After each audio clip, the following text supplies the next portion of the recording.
is investing in myself and also investing into others, and having a presence of a coach or a mentor, because I've had the honor and privilege of leading others as well as leading myself through various entrepreneurial pursuits, public speaking, one-on-one coaching and mentorship, as well on personal and professional development. And that's really where Invest in You LLC was created. Within the last 4 months, really, was when I got my coaching practice up and running.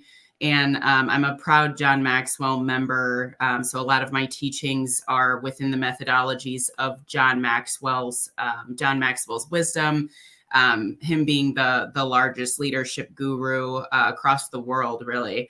One of my latest things that I've added to my resume, if you will, is the John Maxwell method of DISC.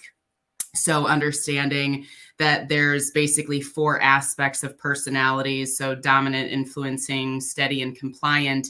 And we all have aspects of those within our day-to-day, depending on our environment, depending on our personality and our genealogy.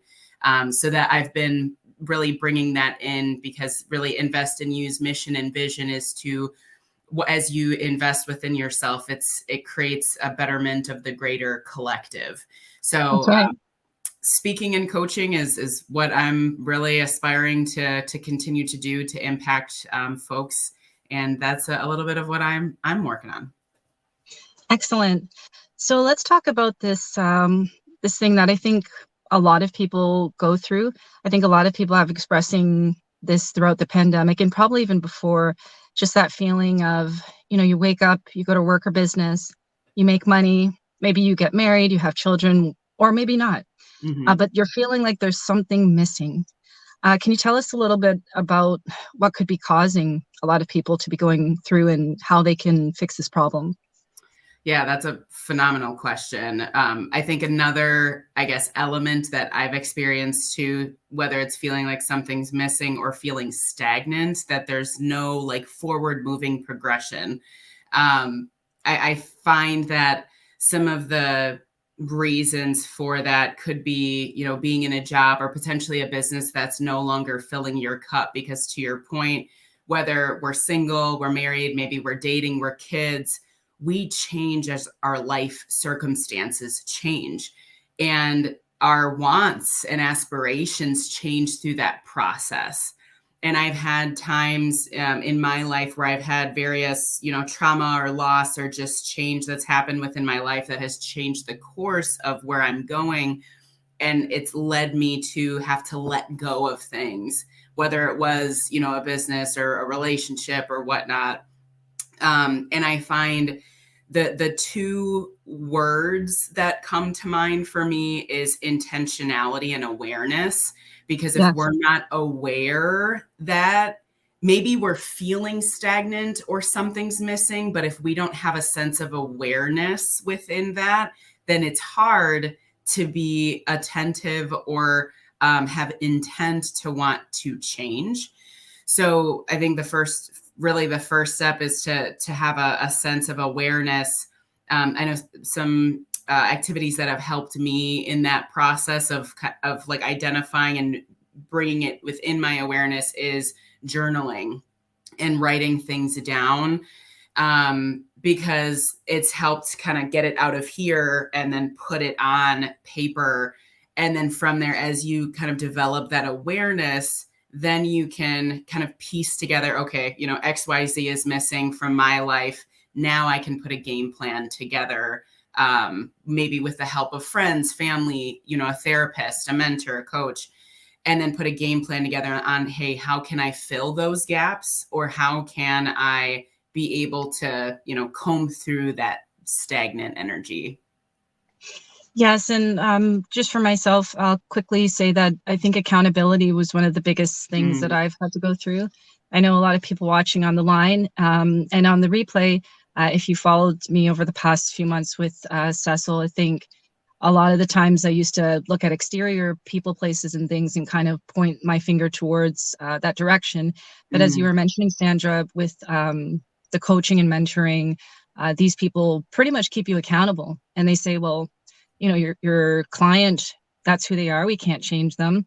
But having any expectation for them to change or trying to change them is a problem. It's now time to look within yourself. So what things would you suggest people in this situation do? What kind of self-reflection, or let's say they haven't gone to the therapist or the coach yet, what do you think they can do now to kind of get the ball rolling? Absolutely. So kind of staying on the line of journaling, something that I had done was, I call it my 3-3-3 method. I was born on May 3rd, and I love 3 and 7 are my two favorite numbers. But anyways, so the 3 3s I write down at least, 5 to 6 times a week is 3 things that I'm grateful for. And it can be anything as simple as my hands or my lungs, or, the home or apartment I live in, or my sister, my mom, my dad. And then the second thing I write down is 3 wins or progressions from the day before, because that puts you in a place of reflection, I would say at a smaller starting level, because you're kind of like reflecting on what happened yesterday, whether it's, going for a walk for 10 minutes, or spending quality time with your pet, or, going to the library, going out for a walk or something, or going to the beach or whatnot, depending on where you're at. But just writing down things where it help, writing down wins can help you say like, hey, I was able to feed into myself or feed into a relationship or a business. So then it's like you're kind of, you're, I guess, starting off with a win in reflection. And then the third and final thing that I write down is, and I usually do this in the morning, but 3 things that will make today great, or 3 wins of the day. So that I'm putting my creative hat on, what are those small progressions that I can do? Calling a friend I haven't spoken to in a while, or a family member, maybe giving to a local charity, or, doing some form of volunteer work. Or, I mean, honestly, even something that I've done when I've felt stuck is dancing. So I literally will dance for 10 minutes or whatnot, just to get my blood flowing, and just to, feel like I'm not, resting in that stagnant or like stillness in a maybe not the best or the most healthy way. So that's an exercise that has helped me, especially in times where I wanted to journal and I didn't know where to start, or to kind of just help get the ball rolling, in looking at some positives within my life. That's a good one. I think one of the things that I learned is I wake up in the morning and I just kind of say, how can I have fun today, and how can I maintain my happiness? And I can't speak for other people that try to do this exercise, but I find that it gets me out of expecting exterior things to make my day happy. And I, as you said, sometimes when I'm driving, I turn on the salsa and I'm dancing in my car. And then when I get out to do what I need to do, I feel great. So movement, as you mentioned, it's a great way to kind of shake off the stress and the negativity. Very much. And so what are you up to with the John Maxwell program? How are you helping people? I'm curious, and we're all probably curious to know what that looks like for you. Yeah, absolutely. So I'm kind of, I guess, toying between both a B2C approach and B2B. My goal is to be more of a B2B strategy, which I'll touch on. But current state, I just rolled off of a 5-week mastermind type training program around John Maxwell's 15 laws of growth. So I've actually broken up the 15 laws into 3 5-week programs, where we'll talk through, the first 5 laws, and then so on and so forth until we get to the final 15. But the mastermind training I have found to be very powerful, because I bring a specific law. So law of awareness is actually one of them. So I'll bring in a teaching regarding the law of awareness, what some of the headwinds are, what the, tailwinds, and how we can bring this law of awareness within our life. So then that will open up a dialogue. My meeting times are typically for an hour. So we'll do kind of a catch up on how the week was. There'll be some time to talk through what I call a call to action, because after every session, there's some form of call to action. So we'll review the call to action and then move on to whatever the following lesson is, so that sometimes at the end of the hour, we're not ready to close up shop, but it helps build the anticipation and the wantingness to continue to move forward. So that I just wrapped up my first one a couple weeks ago, and I'm actually rolling into my second part 2, if you will, next Wednesday for another 5-week term. And our first law will be the law of pain, and how we can utilize pain as a means to reflect and then move ourselves through, learn about ourselves, and move forward. So in addition to kind of getting that machine moving forward, I've honed in on wanting to impact employee resource groups within organizations, specifically tailored to minorities, LGBTQ, military veterans, military folks, and wanting to bring this level of, leadership and personal development awareness within organizations, to help, underrepresented individuals be able to, invest within themselves, so they're able to move themselves forward, either within their career or whether it's in their business that they're wanting to develop or in developing for themselves. So that's what I've honed in on in terms of the ideal client that I wish to service and to be able to cater to and invest in. So that's kind of some of the inner workings that are happening behind the scenes. But the goal is to work with employee resource groups internally at larger corporations or smaller corporations. I don't necessarily have a specific level of business necessarily. Could be a nonprofit. But just folks that are, in investing within the underrepresented populations. I love the 2 parts of the program that you're talking about. The one that initially starts with the pain, because I find I actually know some people that have tried to go down that personal growth route. They hit that pain spot and then they run away from it, and they try things like yoga and Reiki. And I'm not to anybody on the line that is into yoga and Reiki, there's nothing wrong with that. Mm-hmm. But it's good to start off with it, because that's oftentimes, I think, programs start off with that in the middle, and people start disconnecting, or the classes get smaller.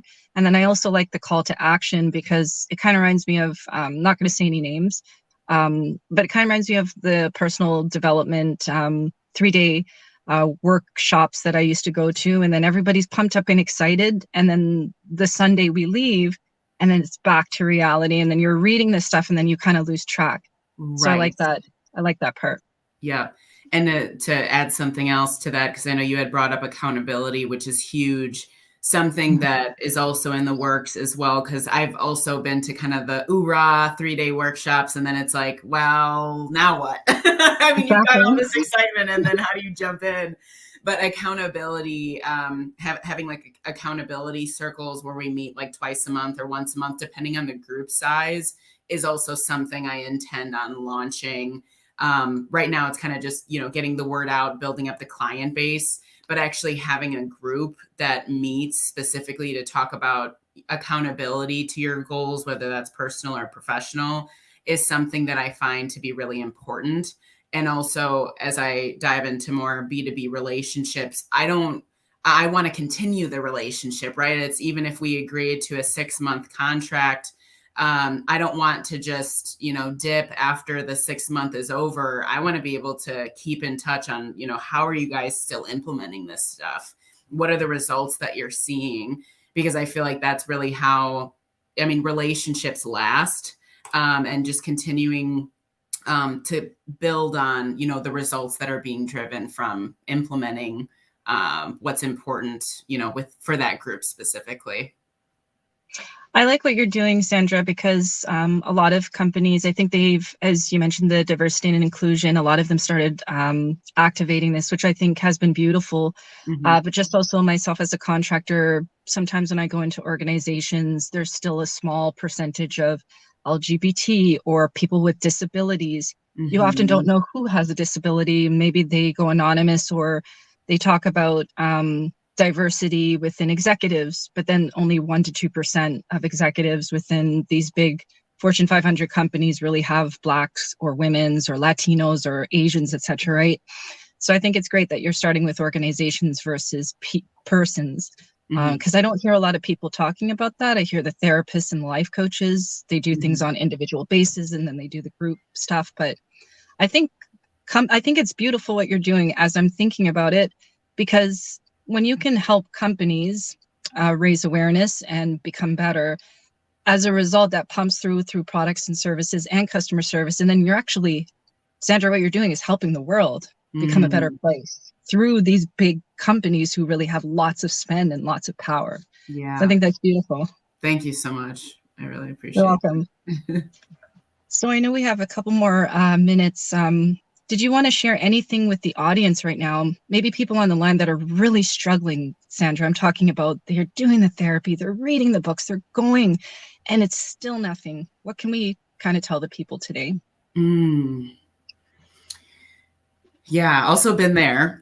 So just knowing that you're not alone, I feel like, yeah, 2 points. I would say first and foremost, you're not alone in that. I think it's easy to feel like you can, that you are alone. I feel like, especially with social media, and I've heard this so many times, but I also feel like it's so true. Like people put their highlight reel on social media, and you don't hear necessarily a lot about the struggle or a lot about feeling alone or feeling like I'm doing all the right things, man, what's going like what I still don't see anything.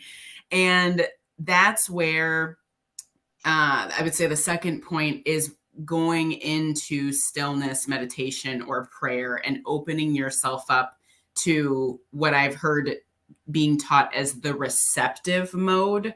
So instead of, do, go, something that I've been doing, again, at least I shoot to do things at least 5 to 6 days out of the week and allow myself a little bit of grace. However, I've been meditating at least twice a day, whether it's 5 minutes or 15 minutes. And I'm starting to integrate guided meditations on YouTube, just stuff that's free. And allowing myself, because I'm very much a go-getter, I truly have a challenge with relaxing sometimes, and which has allowed me the space to lean on my dad, lean on my sister, lean on resources to kind of like slow down and allow myself that time to slow down. Mhm. But I would say being able to silence your mind in whatever that looks like for you, whether it is even just like going for like a nature walk, like No. nature bathing.